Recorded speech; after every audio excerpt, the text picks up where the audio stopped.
Today, there is much talk about empowerment, as every political party begins to realize that women can become a formidable collective force that shapes our nation's future. But they still look towards us with greed. Greed for votes and the greed to capture our power and use it to keep us down. On your behalf today, my sisters, I demand more. I demand that we own our power. On your behalf, I demand the immediate implementation of the Women's Reservation Bill. We, the women of India, have no more time to waste. It is our right to be counted in the political process. I demand that our worth is valued and respected as a political instrument for our own empowerment. I demand that we put an end to the glorification of our tolerance for injustices which are committed against us day after day after day. I demand the rejection of any system, societal, religious or political, which thrives on our oppression and forces us to collude with it. Every woman holds the right to express and embody her own power, and she should be free to exercise it. You are the essence of humanity. Each one of you, standing exactly where you are today, have the power to change your lives, but only if you deeply understand the unbridled potential of your sisterhood. Only if you see in each other the great value of coming together, of helping and holding each other and rising in solidarity with one another. My sisters, nothing can hold back the power of women when we stand as one. We are half the population of this country, half, no less. It is for us to set the barriers of caste, religion, state, language, and society aside. It is for us to recognize ourselves first and foremost as sisters who can unify into an unstoppable momentum for change. Today, as we stand here to commemorate Thirukarunanidhi ji, a leader who understood the power of women, let us awaken to a new dawn. Let us create our own destiny. We are assembled here to commemorate the work and memory of the great son of India, Thiru Dr. K. Karunanidhi, lovingly called Kalentya.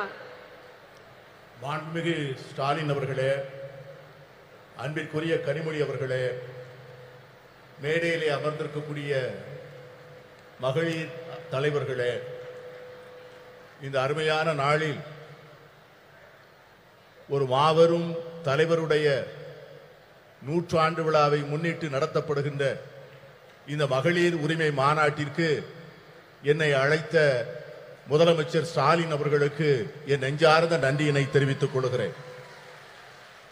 A leader of many talents, a writer, a poet, a journalist, a chief minister of many terms, but above all, a leader who believed deeply in the upliftment of the deprived. தன்னுடைய வாழ்க்கை முழுமையும் ஏழை எளிய மக்களுக்காக உழைத்தவரும் இந்திய தாயினுடைய தவப்புதல்வர்களில் ஒருவரும் நம்மால் அன்போடு கலைஞர் என்று அழைக்கப்படக்கூடியவருமான அருமைக்குரிய தலைவர் கலைஞர் அவர்கள் ஒரு பன்முகத்தன்மை கொண்ட ஒரு மாபெரும் தலைவர். ஒரு எழுத்தாளராக, ஒரு பத்திரிகையாளராக, ஒரு முதலமைச்சராக, ஒரு நிர்வாகியாக அவர் ஆற்றிய பணிகள் மகத்தான பணிகள். He believed in equality of all, regardless of faith, caste, language or region. And ahead of his time, he was a champion of gender equality, which has now become something of a national movement. மாநிலம், மொழி, சாதி, மத நம்பிக்கை இவற்றிற்கெல்லாம் அப்பாற்பட்டு எல்லோரையும் சமத்துவமாக பார்க்கக்கூடிய ஒரு அருமையான தத்துவத்திலே அவர் நம்பிக்கை கொண்டிருந்தார். தன்னுடைய வாழ்நாளின் போது அதிகமாக பேசப்படாத பாலின சமத்துவத்தை அவர் சிந்தித்து அதற்காக போராடுகின்ற ஒரு போராளியாக தன்னை அடையாளப்படுத்திக் கொண்டார். இன்று அது ஒரு தேசிய இயக்கமாக கொண்டாடப்படுகின்ற சூழ்நிலை உருவாகி இருக்கிறது. Our women have made India proud in multiple fields and sectors, in spite of the shackles of tradition, patriarchy, and culture that stood on the way. This struggle for equality has had many ups and downs. But today, Indian women shine in many spheres. To mention just a few: science, knowledge, skills, culture, and sports, and politics. And above all, as centers of our families and leaders of people. நம்முடைய பெண்கள் இந்தியாவிலே மிக மகத்தான சாதனைகளை செய்திருக்கிறார்கள். மரபு வழி சமூகம், ஆணாதிக்க சமூகம், கலாச்சாரம் என்கிற தடைகளை எல்லாம் மீறி அவர்கள் மிக அருமையான சாதனைகளை செய்து முடித்திருக்கிறார்கள். இந்த நீண்ட நெடிய போராட்டத்தில் ஏற்றங்களும் இருந்திருக்கின்றன, இரக்கங்களும் இருந்திருக்கின்றன. ஆனால் இன்று இந்திய பெண்கள் பல்வேறு துறைகளிலே ஒளிர்கிறார்கள். சிலவற்றை சொல்ல வேண்டும் என்று சொன்னால், விஞ்ஞானத்திலே, அறிவிலே, ஆற்றலிலே, கலாச்சாரத்திலே, விளையாட்டிலே, இவை எல்லாவற்றிற்கும் மேலாக நம்முடைய குடும்பத்தினுடைய மைய பொருளாக, மக்களுடைய தலைவர்களாக அவர்கள் ஆற்றுகின்ற பணி மகத்தானது. இருந்தாலும் கூட இந்த போராட்டம் இன்னும் நீண்ட தூரம் பயணிக்க வேண்டும், இன்னும் பல்வேறு தடைகளை தாண்ட வேண்டும்.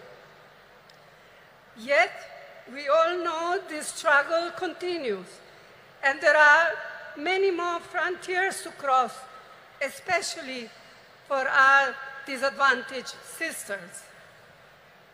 இருந்தாலும் நம்முடைய ஏழை எளிய சகோதரிகள் இன்னும் ஏராளமான தடைகளை தாண்டித்தான் இந்த சமத்துவத்தை பெறுவதற்கான சூழ்நிலை உருவாகி இருக்கிறது.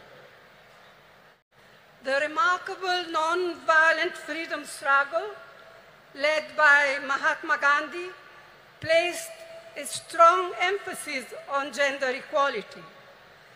In 1928, the draft constitution was being crafted under the chairmanship of Motilal Nehru, and the Karachi Resolution of 1931, framed by Jawaharlal Nehru.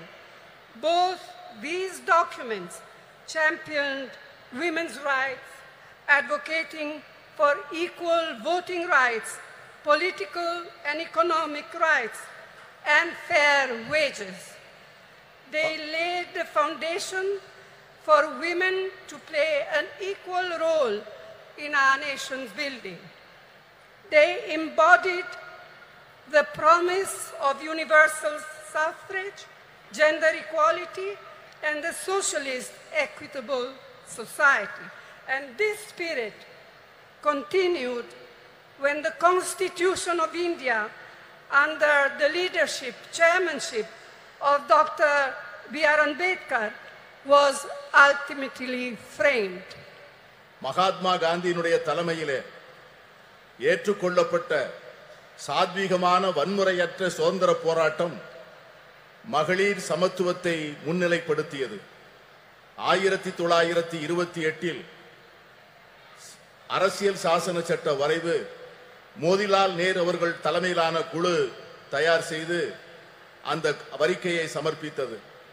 அதற்கு பிறகு கராச்சியில் நடந்த அகில இந்திய காங்கிரஸ் மாநாட்டில் இந்த தேசத்தினுடைய முதல் பிரதமர் ஜவஹர்லால் நேரு அவர்கள் கராச்சி தீர்மானம் என்கிற பெயரிலே வடிவமைக்கப்பட்ட தீர்மானங்கள், இந்த இரண்டு ஆவணங்களும் பெண்களுடைய உரிமைகளை கொண்டாடுவதிலும் அவர்களுக்கு வாக்குரிமை அளிப்பதிலே சமத்துவம் வழங்கப்பட வேண்டும் என்பதையும், பொருளாதாரத்திலும் அரசியலிலும் செயல்பாடுகளிலே அவர்களுக்கு சரியான பங்கு தரப்பட வேண்டும் என்பதையும் வலியுறுத்தியது. இந்த இரண்டு ஆவணங்களும் அந்த அடிப்படையில் தான் நம்முடைய பெண்கள் ஒரு மிகப்பெரிய ஒரு மாற்றத்திற்கான முன்னெடுப்பை நோக்கி பார்க்க ஆரம்பித்தார்கள். இதைத்தான் எல்லோருக்குமான வாக்குரிமை, பாலின சமத்துவம், சோசலிச அறம் சார்ந்த சமூகம், இவைகளெல்லாம் அந்த 2 ஆவணங்களில் சொல்லப்பட்ட அந்த விஷயங்கள் தான் பாபா சாஹேப் டாக்டர் அம்பேத்கர் அவர்கள். Who can forget what our first Prime Minister, Jawaharlal Nehru, once said, I quote, "If you educate a man, you educate one individual. However, if you educate a woman, you educate a whole family. Women empowered means India empowered," unquote. ஒரு பெண்ணை நீ படிக்க வைத்தால், ஒரு ஆணை நீ படிக்க வைத்தால், ஒரு தனி நபரை மட்டும் படிக்க வைக்கிறாய். ஆனால் ஒரு பெண்ணுக்கு கல்வி கற்றுக் கொடுத்தால் ஒரு குடும்பத்திற்கே கல்வி கற்றுத் தரப்படுகிறது. மகளிரை அதிகாரப்படுத்தினால் இந்தியாவை அதிகாரப்படுத்துகிறோம் என்கிற ஜவஹர்லால் நேரு அவர்களுடைய வார்த்தைகளை யார் மறக்க முடியும்? And we cannot ever forget the inspiring role Indira Amma in showing how a woman can lead with strength, ability and leadership, combined with a deep sensitivity to the abolition of poverty. அன்னை இந்திரா காந்தி அவர்கள் காண்பித்த தலைமைத்துவம், அவர்கள் காண்பித்த ஆற்றல், அவர்கள் காட்டிய வழிகாட்டுதல் ஒரு பெண் எப்படி தலைமையேற்று செயல்பட முடியும் என்பதற்கான மிகப்பெரிய எடுத்துக்காட்டு. ஏழை எளிய மக்களுக்கான நல்வாழ்வை அளிப்பதற்கும் வறுமையை ஒழிக்க வேண்டும் என்கிற அர்ப்பணிப்போடும் அவர்கள் ஆற்றிய பணியை யாரும் மறக்க முடியாது. Rajiv ji, as we all know, brought in the historic 33% reservation for women in Panchayati Raj and local self-governments. This spurred an entirely new phenomenon of women entering roles of leadership at the grassroots level.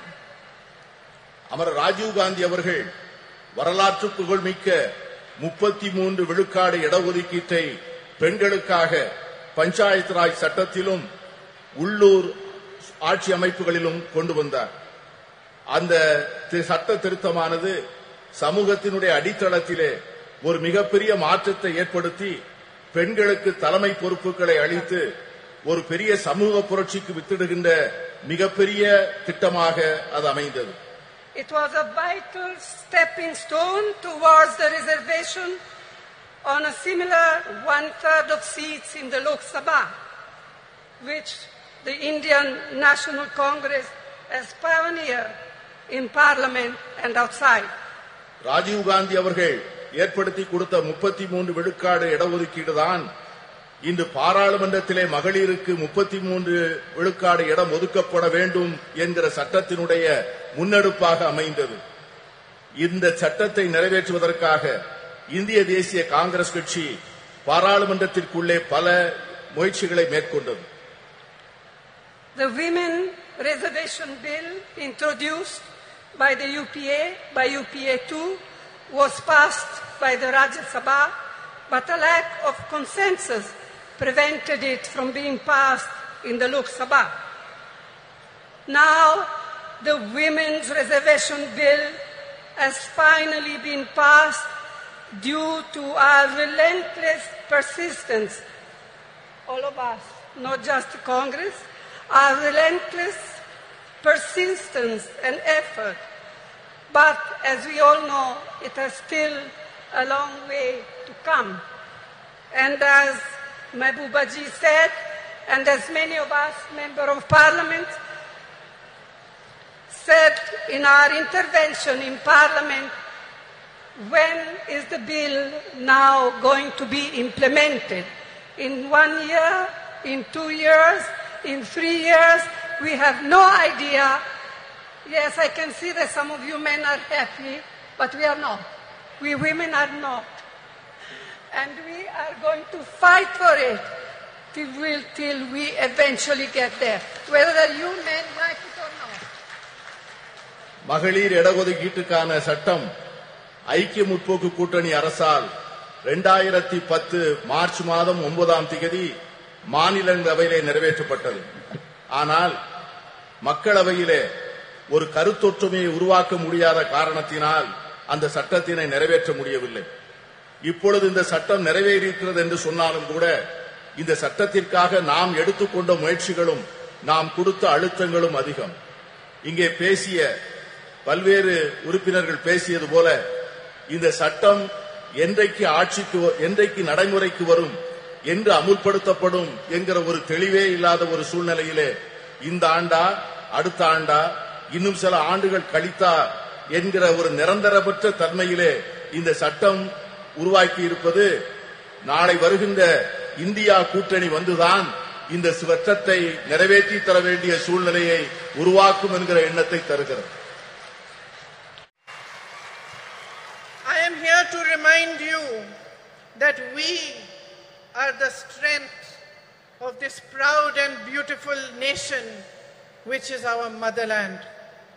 My sisters, no matter how rich we are or how poor we are, no matter whether we live in big cities, small towns or villages, no matter how well educated we are or how much lack of opportunity we have faced, we are the bedrock upon which our families and our societies are built brick by brick.